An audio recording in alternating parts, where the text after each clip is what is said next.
Ein mida v'teva ra v'hechlit b'yeled Yisrael. There is no concept that a Yiddish child is fundamentally bad. Ein mida, there's no bad midos or bad nature that is in a Jewish child. Rak shetzrichim l'das eich l'shamesh bahem u'legadlam. But you need to know how to nurture them, how to deal with the child's nature in order for it to grow properly and to be used for good.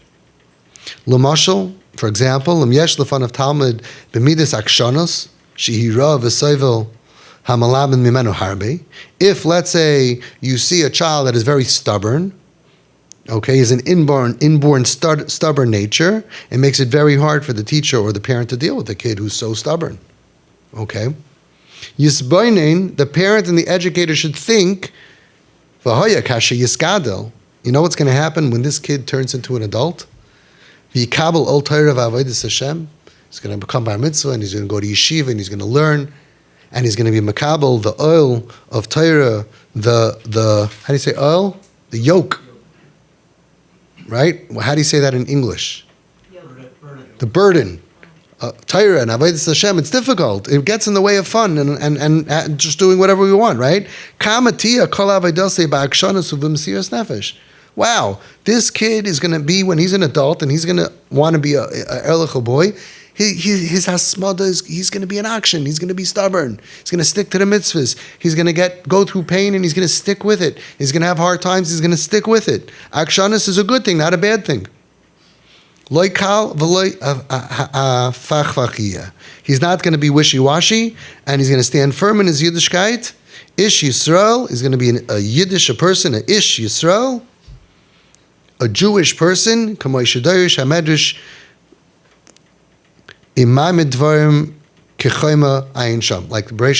Bereshis Rabbah says, that even if things are very difficult, he's going to stand firm in his commitment. So sure, when it's your kid and he's being in action, he's being stubborn about, I don't want to take a bath, it's a pain in the neck. But the midah itself could be used for good. So don't knock out the bad midah. My point, though, today was to start off with understanding. Ein midah v'teva ra b'hechlit b'yeled Yisrael. We're not dealing with bad. If you think your child is bad, you need a different tipul. You need a different treatment method. But I'll tell you, even if you think your child is bad, this also is the only way to work. And in less than 2 weeks, the atmosphere changed.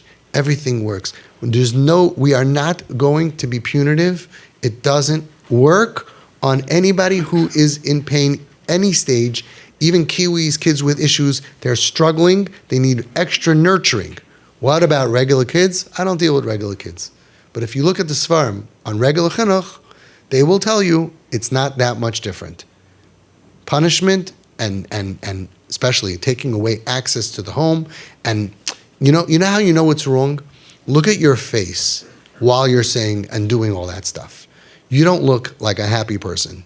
You look like an angry person. And the Nesiv Shalom says, anger, the Gemara equates to Avodah Zarah.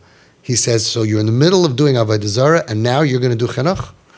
He says, never do chinuch while you're worshiping idols. It'll never work.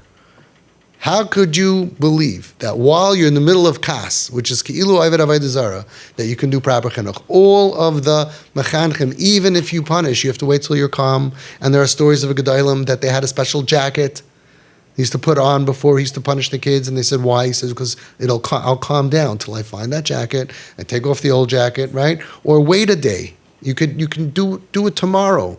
But we all know that in the heat of the moment, we make mistakes. Kas doesn't work. So there's not that much of a difference, but for sure we have to understand our kids are good.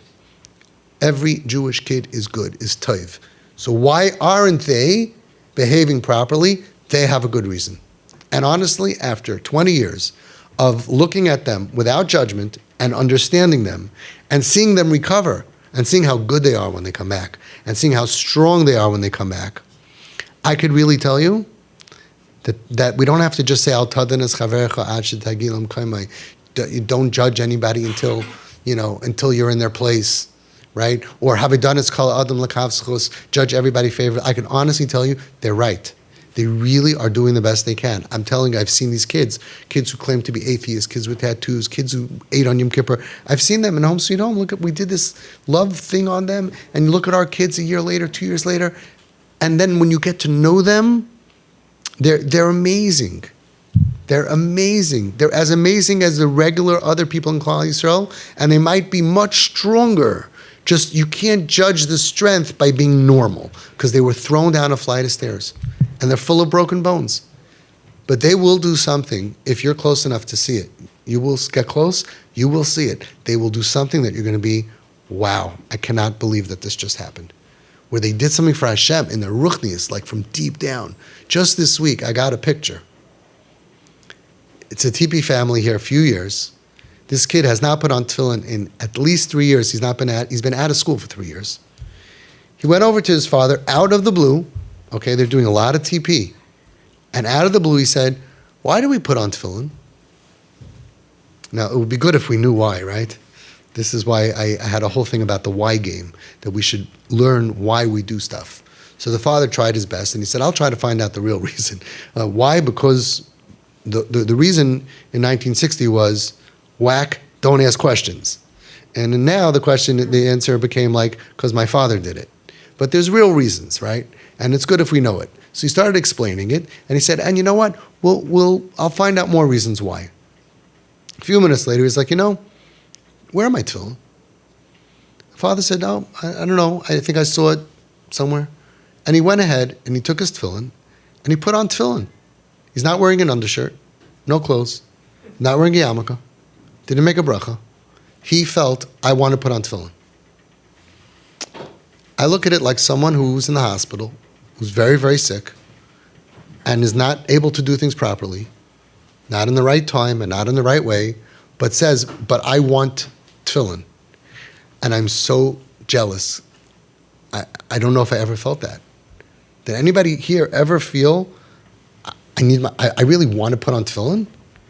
No, because we put on tefillin. But do you think we would miss it and want it? Did we ever get to that? There's a korban, a sacrifice that these kids give to Hashem that they don't get, Hashem doesn't get from the regular kids.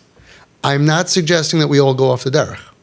I'm suggesting that they will, when they're loved and they're nurtured, they will do stuff that you'll be like, wow, I thought this Jew, the Jew part of him was gone. 3 years out of school, eating on Yom Kippur, not kosher, nothing. And one day out of the blue, it wasn't out of the blue. It's because of the nurturing and keeping them connected to mommy and daddy. That's the key, in spite of everything, right? And in spite of the craziness and the bashing up the cars and the stealing the money. And he did all of that stuff. And they held tight. And the yitain, the yachser v'yitain. We'll give you money. We're going to give you money again. Again and again. Because we are not going to let go of this kid because we know that they're struggling. And all of a sudden, he put on tefillin because he wanted to. And the schar for that is enormous because Hashem rewards for effort. They'll all do something. They'll do something for you. It'll be a Mother's Day card that none of your other kids even remembered it's your birthday or Mother's Day. And they'll be the ones to say, let's do something for mom or dad. Or if chas v'shalom, you don't feel well, they will be the ones to take care of you. You will see that. I have 20 years of experience. It just takes time. You got to get to the place where their brain, it regrows. What's it called? Neuroplasticity, right? Where's all the trauma experts? It will regrow. We're putting a cast on them with no expectations, and then just like a broken leg heals, their broken essence heals, and it heals under us. And then all of a sudden we have a kid who smiles. That picture you sent me of your kid smiling, I have not seen that smile on this kid. And just last week you sent me a picture that he posted, Hashem Yirachim. Looks like he's about to jump off a bridge. And now he's capable of smiling. We're in a war, a tug of war with the devil. We are. And all they have is mom and dad, and siblings, and aunts and uncles and grandparents. Hopefully, halavai, if everybody would just listen to what the Baal Shem Tov and the Chazon Ish and all the tzaddikim said, we would be out of here so much faster. But people say, no, you got to have rules and consequences and boundaries, and their whole blick, I say blick? The way that they look at it, there's a better word. Perspective. On the child is that they're bad and they're going to take advantage. And the more you give, the more they're going to take. And if you're going to give them, they're going to take. Did any of you hear that? Give them a finger, take a hand. don't give in to a terrorist. No, the opposite, and it's so proven, it's so clear, and it works so well. We just got to live to see it. And what I want to say for the new people is, already 2 out of 6 started bombing, sent me pictures, and already said the relief and the release. I'm sure they posted it on the chat, right? It gives chizuk to everybody else. The house is calm. It's like relaxed. There's no war. We're not fighting you. We don't hate you. We're not against you. We're going to support you as much as the Torah lets. That's why everybody has their Das Torah on board. We never did anything against the Torah. Never, never. The Rabbanim understand this. We're going to support you, and then the kid feels, supported. I now have a mommy and a daddy. I'm not an emotional orphan.